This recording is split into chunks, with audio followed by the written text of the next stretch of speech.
Hey, welcome to the Boomer Consumer Channel. Bruce Naylor, your host. And on this show, we talk about hi-fi related gear, whether it's headphones, amps, DACs, speakers, music, CDs, vinyl, the whole bit. And I'd appreciate it if you like this video, hit that thumbs up and share this video. And if you're not a subscriber, hit that subscribe button. It means a lot and it helps a lot. I think this is going to be a fun video today. And we're talking about the HIFIMAN Golden Wave Serenade. We're just going to call it the HIFIMAN Serenade.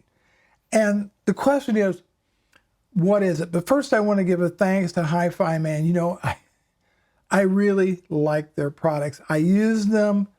I think they make awesome gear, especially for the price. So big shout out to HIFIMAN. But no one is reviewing this video. No one has got any control of the content about what I'm about to say. And all opinions are my own. So let's get that out of the way. So the Serenade, let's talk a little bit about it.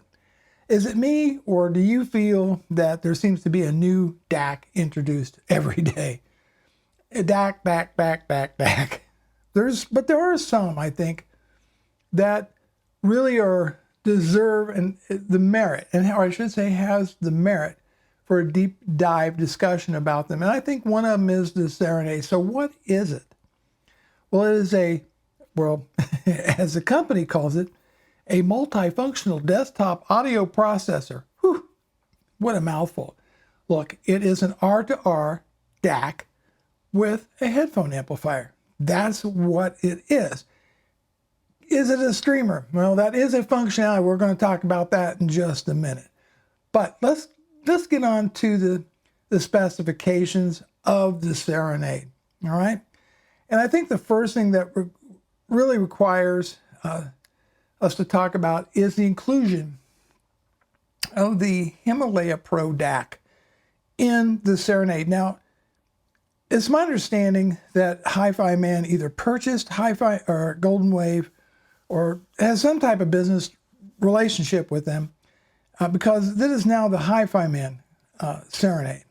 So I'm maybe a little confused on what the relationship between the two companies are, but I know this much. I know that the original Golden Wave Serenade used ESS Sabre chip DACs in there, and HIFIMAN has replaced that with their Himalaya Pro R2R DAC, right? And I tell you, I think it's the same DAC that might be in the EF600, but maybe tweaked a little differently. I feel that this is a nice, warm, musical sounding DAC. You know, R2R DACs hold a certain esteem in the audiophile community, right?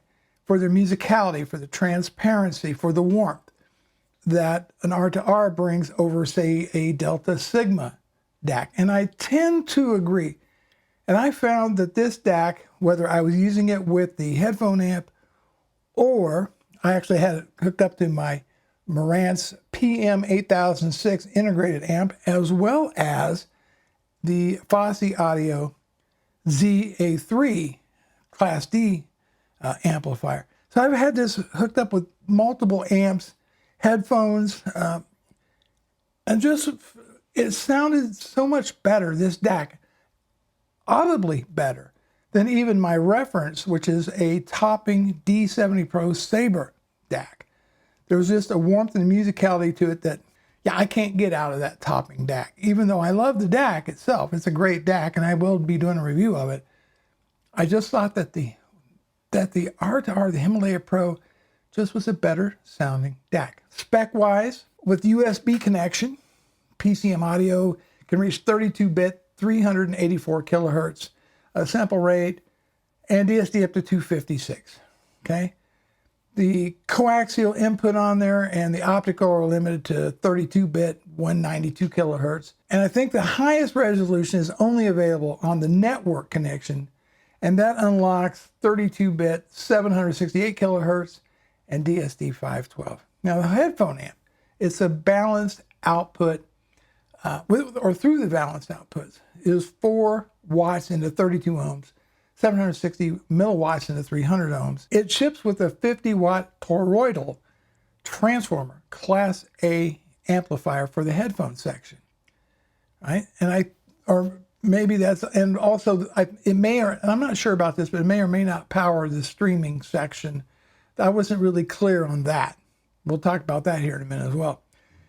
You get a 6.35 millimeter output, which is 2.8 watts into 32 ohms and 510 into 300. It is a hefty device. It is about 9 pounds, 12 inches in width, 10 inches in depth, 2 inches tall, right? So the idea is that it should be able to slip maybe underneath your monitor because it's only 2 inches in height, but it is a nice, chunky, heavy duty. You know you've got something very substantial with the Serenade, okay? Okay, so on the top of the Serenade, you have 3 buttons. You have one for the audio input, one for a selection button, and then the other is for output. So when you hit that audio input, you get audio in, then it goes to USB, then to network, then coax, and then optical. And that's kind of how it flows. When you do the select button, that adjusts the brightness, the streaming power supply, whether you want the power supply on or off. And then finally the output button, that is for to turn on the headphone amplifier, use it in the preamp mode or DAC mode. Okay, let's talk about the streaming capability. I did not have a lot of success with the streaming capability. I hooked it up to my network through the Ethernet jack, and it did show up as a AirPlay device. But I use Plex server for music streaming, and it showed up as a Chromecast device on Plex amp, but it wouldn't do anything. And pretty much other than that, I had really no success with it accessing the Plex server Plex DLNA. That didn't work. And so I wrote to my contact at HIFIMAN. He said, yeah, we're not sure. We did not have very good success with the streaming either. May have something to do with the territory that the engineers, because it is a Chinese manufactured product, so it might have had something to do with that. You know, hopefully a firmware update will fix that. But I would not, as it stands now, say this most ideal streaming system out there. You can try it. You really buy this thing for the headphone amp and the DAC, and then maybe you're hooked up to your computer or another source. And I think that's going to be the best scenario. Also, I've seen people review other reviews of this, talk about Bluetooth. My unit does not ship with Bluetooth. There's no Bluetooth on it. Maybe HIFIMAN took that away. I think they lowered the price though. That's because I think these sell for like $1,000. Now on the rear, you have a balanced XLR output. You have RCA output. You have an RCA input. You have coaxial, optical, USB, Ethernet, a firmware slot, your IEC power cord, and the on and off switch. And that's what is on the rear of the Serenade. Okay, how did I test this? Multiple ways, guys. Multiple, and ladies, if any females are watching. I tested this multiple ways, and I tested it with 2 different headphones that come right off the top. Is the Edition XS from HIFIMAN, which I think is one of the best values in the headphone business out there.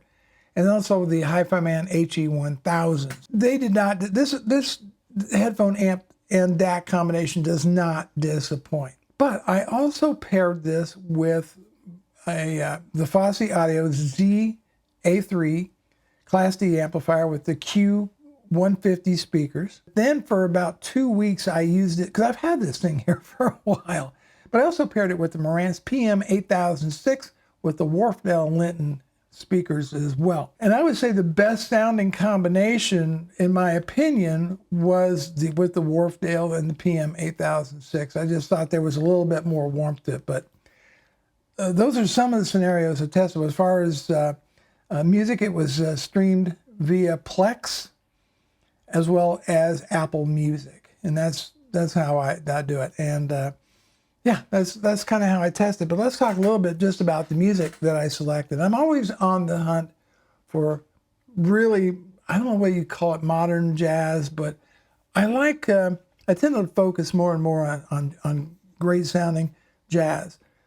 And so one of the ones that I discovered recently was a lady named Esperanza Spalding and her album Radio, right? She's, I think, from Portland, Oregon.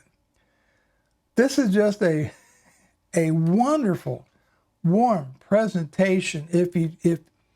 If smooth vocals are your jam, I think you're going to love Esperanza. I think she just did an amazing job. And I tell you, I think that brought real warmth from the R2R DAC. It just brought real warmth, provided a huge soundstage, and just killer vocals, just killer mids on this thing.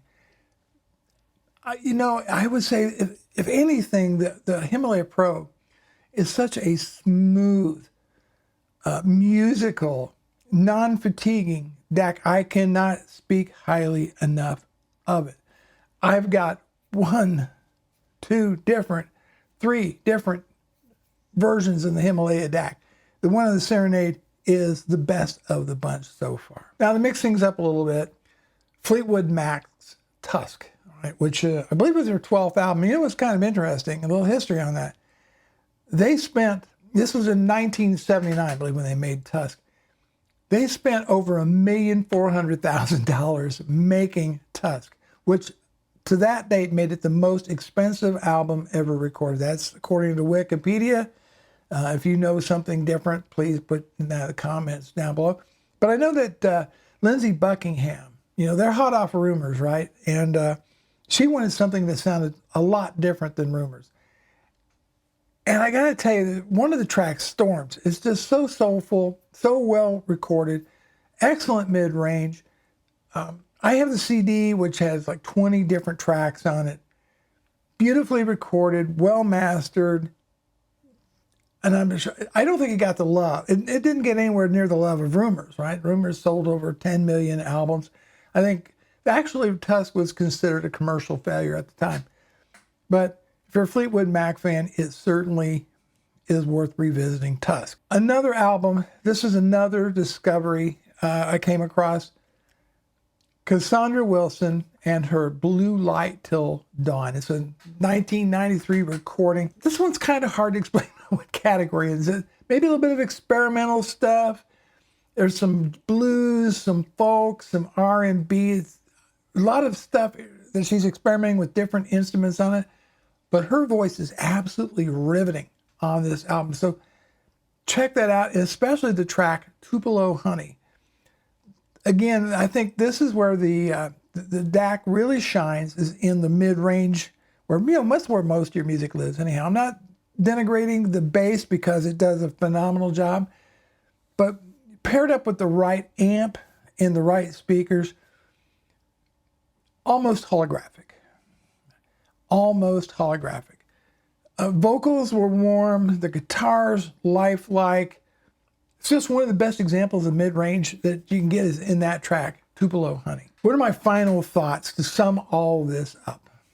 All right, first, yeah, I think you're getting really good value for the price. Look, some of you that have been looking at maybe moving from Delta Sigma to something, say the Denafrips Aries, possibly something from Gustard, or more higher end. If you're in that $1,000 budget range, do not rule out the Serenade. Use it strictly as a DAC. You're not going to be disappointed. I think it can hold its own very well. HIFIMAN put some of the best quality resistors into that DAC, high quality parts. This thing is well made, even if you don't use it as a headphone amp. If you just use it as a DAC, there's no filters, it's a non-oversampling DAC. It's simply plug and play. It does its thing, and it sounds fantastic, right? The build quality is excellent on this thing. It's built like a tank. This thing should last forever. And I think it's a little large for most desktops. I'm not sure what they were kind of thinking there, but it is pretty large. But it should fit underneath your monitor or something like that. But just bear in mind, it's pretty wide. I was disappointed because of the streaming situation with it, and there's no Bluetooth option with it. Not that I'm a big fan of Bluetooth or would even use it, but for some people that would be very handy. But the streaming on it was for me, kind of a no-go. But I understand it works well with Roon. I'm not a Roon guy, I'm a Plex. There you have it. It is very simple to use. There's, like I said, there's no filters and gain settings and all this other stuff that you will find on a lot of Delta Sigma DACs. You just hook it up and you off you go. The headphone amp is excellent. It's, again, very sweet sounding, very spacious, a lot of good separation and detail. You know, the R2R DAC makes the transparency so much better. This is a warmer, richer experience. So yes, I think this can hold its own against just about any other R2R DAC out on the market, unless you get into some really high dollar type of stuff. But for us living in the real world, if you got $1,000 to invest in a DAC, hey, then the headphone amp that comes with it is just icing on the cake. And if you're a Roon user, even so much better. And I'm sure that they'll do something with the streaming. And that's it. That is my review of the HIFIMAN Golden Wave Serenade multi-processing audio unit or something like that. It's a headphone amp and DAC, folks. Thanks so much for watching. I'll see you in the next video.